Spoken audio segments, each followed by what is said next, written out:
Halo semua, selamat datang di channel Belajar Menelur. Perkenalkan dulu, nama saya Diva Adiwinata, mahasiswa Fakultas Kedokteran Hewan di Udayana, Bali. Nah, jadi pandemi ini maksa kita untuk di rumah, dan jujur aja saya nggak betah untuk melaksanakan kegiatan semua di rumah. Sehingga saya ingin mencari tahu, mencari sesuatu hal yang baru yang ingin saya geluti. Itu salah satunya yaitu bebek. Nah, di sini saya ingin berbagi kepada kalian semua sebuah analisis saya sendiri mengenai usaha peternakan bebek, khususnya petelur. Jadi apakah prospeknya bagus atau tidak, dan tentu apa yang saya buat ini akan saya lakukan nanti dan saya akan praktekkan sehingga semoga nyambung, artinya sehingga nyambung dan kita akan lihat apakah sesuai dengan teori yang ada, sesuai dengan analisis-analisis yang saya buat, termasuk juga analisis usaha. Jadi untuk mempercepat dan untuk tidak memperpanjang waktu, kita langsung saja ke Excel-nya. Oke? Stay tune. Kita akan mulai dari mana? Tentu kita akan memikirkan dana pertama. Berapa sih dana yang kita punya gitu, supaya kita bisa mengefektifkan penggunaan dana itu sendiri. Oke, ini kita akan mulai dari fixed cost dulu ya guys. Nah, di sini saya memang punya lahan, jadi lahannya sedikit, yaitu 4 kali 10 meter. Kalau dihitung luasnya berarti itu 40 meter persegi. Nah, di sini juga saya disclaimer bahwasanya lahan ini tidak menyewa, seperti itu. Nanti juga akan saya bagikan dalam proses pembuatan kandang, desain kandang seperti apa di video selanjutnya.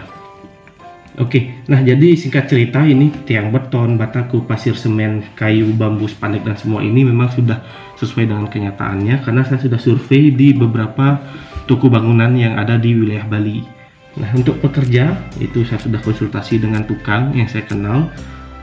Katanya itu membuat desain seperti itu yang nanti akan saya share di video selanjutnya membutuhkan waktu 5 hari. Estimasinya itu 5 hari dan paling lambat itu 6 hari. Jadi nanti kita lihat apakah benar pengerjaan kandang itu menghabiskan waktu 5 hari. Nah, jadi untuk pembuatan kandang ini tidak 100% sama semua. Jadi ini adalah tergantung dengan keperluan masing-masing. Apakah pengennya full di atap, jadi full kering, atau pengen ada atapnya setengah sehingga masih ada hujan gitu. Nah, bagaimana kita menghitung misalkan kandang kita lebih dari ini atau lebih kecil dari ini? Tentu kita kan tidak bisa mematok bataku berapa, pasir berapa, dan ini berapa, dan tinggal kita cari rata-rata saja. Dari 6.207.000 ini yang luasnya 4 kali 10 yaitu 40 meter persegi, berarti berapa per meter persegi membutuhkan biaya. Jadi kita tinggal Nah, jadi untuk per meter persegi, nah jadi ini ya guys, untuk per meter persegi itu kira-kira kita menghabiskan biaya sebesar 155.000. Kita bulatkan saja ke 155.000. Nah, bagaimana kalau kandang kita lebih besar atau lebih kecil? Let's say kandang kita ukurannya 6 kali 5. 6 kali 5 itu 30, berarti tinggal 30 dikali 155.000 dan ketemulah nanti berapa estimasi biaya yang akan diperlukan. Dan juga perlu kita pertimbangkan yaitu dengan kandang seperti ini berapa bebek yang bisa kita tampung, pada tebarnya seberapa. Oke, jadi sudah di fixed cost, kita akan lanjut ke seperti variable cost. Oke, untuk variable cost di bebek petelur ini apa? Yang pasti adalah bebek, pakan, obat-obatan dan lain-lain. Yang pertama bebek bayah. Oke, jadi di sini kita akan buat 100 ekor. Nah, untuk kandang 4 kali 10 meter yang saya akan buat itu sebenarnya bisa lebih dari 100 ekor. Jadi jika sesuai teori pada tebarnya itu adalah 3-4 meter persegi, idealnya jadi dengan kandang seluas 4 kali 10 berarti kita bisa menampung itu at least 120 ekor. Nah, untuk bebek 100 ekor, bebek bayah itu umur rata-rata yang siap bertelur yaitu umur 4 bulan sampai 5 bulan. Nah, sekarang tergantung juga tempatnya. di Bali sendiri, itu saya sudah survei di beberapa lokasi, ada di Tabanan, Negaro, dan juga ada beberapa di Gianyar. Itu rata-rata harga yang dijual itu 60.000 sampai 85.000. Dan saya taruh harga di 70.000. Untuk mengestimasikan, lebih baik saya rata-ratakan saja seperti itu. Nah, untuk bebek bayah 100 ekor itu memerlukan dana 7 juta.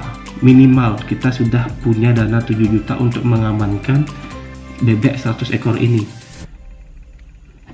Nah, setelah itu perlu kita memikirkan vaksin dari bebek petelur. Bebek telur itu supaya apa? Supaya terhindar dari penyakit-penyakit kontagius pada unggas seperti AI yaitu avian influenza, ND itu tetelo, jadi Newcastle disease, dan juga obat-obat lain, obat-obat suportif, obat-obat seperti antibiotik, vitamin untuk menggenjot imunnya.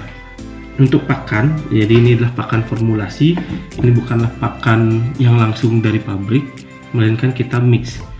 Itu kenapa dapat harga 6.000, nanti akan saya jelaskan di video selanjutnya bagaimana saya memformulasikan pakan, apa saja yang ditambah sehingga mendapatkan harga 6.000. Dan tentu juga pakan ini sesuai dengan kebutuhan. Yang pertama protein bebek petelur itu 16% minimal, jadi ini sudah disesuaikan. Dan juga yang perlu kita perhitungkan adalah energi metabolisme. Nah, jadi di pakan ini, jadi setelah saya formulasikan berdasarkan harga real di lapangan seperti dedak padi, konsentrat berapa, bekatul ataupun lain-lainnya, itu akhirnya dari formulasi saya itu ketemulah di 6.000 per kilo. Kenapa saya kuantitinya 450 kilo? Nah, jadi untuk 450 kilo ini akan mengcover selama 1 bulan peternakan ini berjalan. Nah, selain dari pakan, jadi kita ada probiotik. Nah, apa itu probiotik? Itu adalah bakteri baik istilahnya, seperti Yakult. Listrik 50.000 per bulan. Mungkin ini besar ya, artinya termasuk besar untuk cuman ya di kandang ini hanya ada listrik lampu, 2 lampu gitu. Ini 50.000 ini termasuk gede sekali. Ya, saya ini hanya masih estimasi. Desinfektan, jadi ini penting sekali ya, kita sebagai peternak selalu mendesinfeksi kandangnya untuk mencegah patogen berbahaya seperti ini, AI, AND dan ND dan penyakit-penyakit lainnya. Nah, jadi ketemulah jadi modal untuk menjalankan usaha, jadi variable cost-nya aja itu udah 10.500.000. Nah, bagaimana dengan fixed cost? Itu yaitu 6.200.000 total. Jadi total investasi awal yang kita perlukan untuk membangun 100 ekor bebek ini, 100 ekor adalah 16.700.000. Nah, ini tentu setiap orang ini akan berbeda-beda kebutuhannya. Nah, dari modal awal yang saya punya itu 20 juta, masih ada dana sisa yaitu 3,2. Nah, dana ini untuk apa? Tentu ini untuk dana darurat di suatu saat ketika bisnis kita sedang berjalan, artinya usaha kita sedang berjalan, tiba-tiba adanya wabah bebek, tiba-tiba sakit, kena ND yang lehernya bengkok seperti itu. Nah, itu kita perlu mengantisipasinya, mungkin dengan mengkarantina, memanggil dokter hewan yang memang punya keahlian khusus di bidang unggas seperti itu. Jadi ini memang perlu sekali untuk kita cadangkan dana untuk suatu saat sesuatu yang tidak ingin kita terjadi itu terjadi, itu kita bisa mengcovernya dengan cepat. Oke, jadi ini ya total investasi awal yang kita perlukan. Nah, bagaimana keuntungannya? Jadi bagaimana proyeksi laba rugi per siklus? Nah, ini yang perlu kita ketahui dan akan saya bahas sekarang. Oke, kita ke sheet 2. Oke, jadi ini dia tabel siklusnya ya. Ini perlu kita ketahui, di tabel ini itu belum saya cantumkan rontok bulu. Jadi periode bulu rontok pada bebek itu kurang lebih 1 bulan.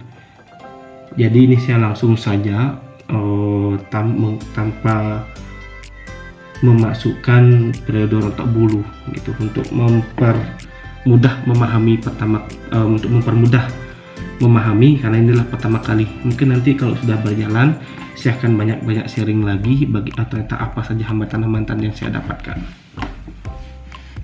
Oke, bulan pertama kapasitas 100 ekor. Nah, ternyata kita tidak bisa berharap lebih. Jadi 60% ini sudah tinggi sekali untuk bulan pertama. Berarti per hari itu 60 butir per bulan 1.800. Nah begitu seterusnya. Yang penting kita ketahui ini adalah persentase bertelurnya, dan umumnya bebek yang bagus, genetiknya yang bagus itu bulan keempat sudah mengalami peningkatan produksi telur. Ya, jadi saya asumsikan itu bulan keempat itu dia sudah bertelur 80%. Begitupun seterusnya, meningkat akhirnya menemukan titik puncaknya lalu menurun kembali. Nah jadi ini hal yang memang terjadi, itu tidak bisa kita berharap 100% bertelur, namun harapan itu pasti ada. Jadi sekarang tergantung dengan bagaimana kita menjalankan SOP di peternakan tersebut. Oke, jadi total per siklus itu untuk 100 ekor bebek itu kurang lebih menghasilkan telur 29.550 butir. Tentu ini bukan angka yang pasti, jadi tidak semua teori itu selalu berjalan dengan lancar. Nah bagaimana dengan revenue, keuntungan? Jadi tinggal langsung saja kita kalkulasikan total produksi telur ini 29 ribuan. Harga telur rata-rata itu 1.800. Kenapa 1.800? Jadi kembali saya mencari rata-rata harga pasaran di Bali sendiri itu di angka 1.700 sampai 2.000. Oke, saya ambil di tengah-tengah saja 1.800. Untuk apa? Untuk tidak terlalu membuat saya berekspektasi tinggi akan hal ini. Nah, dari harga rata-rata 1.800, revenue, yaitu pendapatan kotor yang saya dapatkan dari produksi telur ini yaitu sebesar 53 juta. Sekian. Nah, ada juga akan mendapatkan revenue dari bebek afkir. Ya, di bebek afkir itu kita punya 100 ekor. Kita jual di harga 40.000. Itu juga harga rata-rata yang saya temukan di lapangan ya. Ada yang berapa menjualnya di harga 35.000 sampai 60.000. Itu tergantung dari jenis bebek, berat bebek juga seperti itu. Nah, saya rata-ratakan dan saya asumsikan saja ini. Jadi saya dapatkan 4 juta, jadi pendapatan kotor yang saya dapatkan itu kurang lebih 57 juta. Nah, bagaimana dengan pengeluaran? Itu yang pasti pengeluaran pakan, pengeluaran langsung. Itu adalah pakan. Jadi selama satu siklus itu menghabiskan biaya 30 juta sekian, dan itu diambil dari perhitungan tadi yaitu 6.000 per kilo. Vitamin dan obat-obatan yaitu 600.000, probiotik 400.000, listrik nih dan biaya perawatan lainnya, sehingga pengeluaran kotor itu di totalan ternyata 32 juta. Nah ini tentu vitamin dan probiotik, listrik, biaya perawatan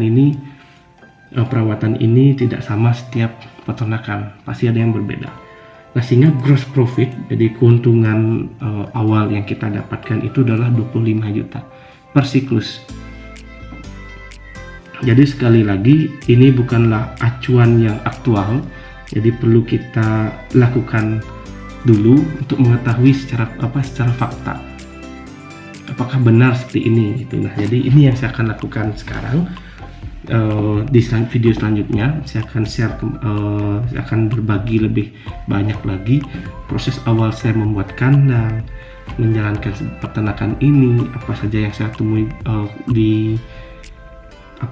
permasalahan yang saya temui di lapangan, itu akan saya share, dan semoga dengan channel ini bisa bermanfaat bagi banyak orang. Tidak hanya saya saja yang bisa mendapatkan manfaatnya, namun banyak orang. Oke guys, jadi sekian video mengenai analisis usaha bebek petelur. Jadi saya harap teman-teman yang menonton itu suka dan juga mendapatkan input yang bagus, dan juga saya secara terbuka diskusi. Jadi teman-teman bisa komen langsung di bawah ini ataupun chat saya di WhatsApp yang akan saya cantumkan. Nah di sini saya benar-benar perlu support dari kalian untuk membangun channel ini supaya saya lebih rajin lagi membuat konten-konten mengenai bebek petelur gitu. Jadi saya butuh support kalian dengan cara subscribe, karena subscribe itu gratis, dan juga kalau emang suka video ini tolong di like, selain di like juga di komen biar rame gitu. Jadi sehingga saya semakin semangat untuk membangun channel, dan juga semoga ini berkah atau bermanfaat bagi orang banyak. Oke, sekian dari video ini. Terima kasih.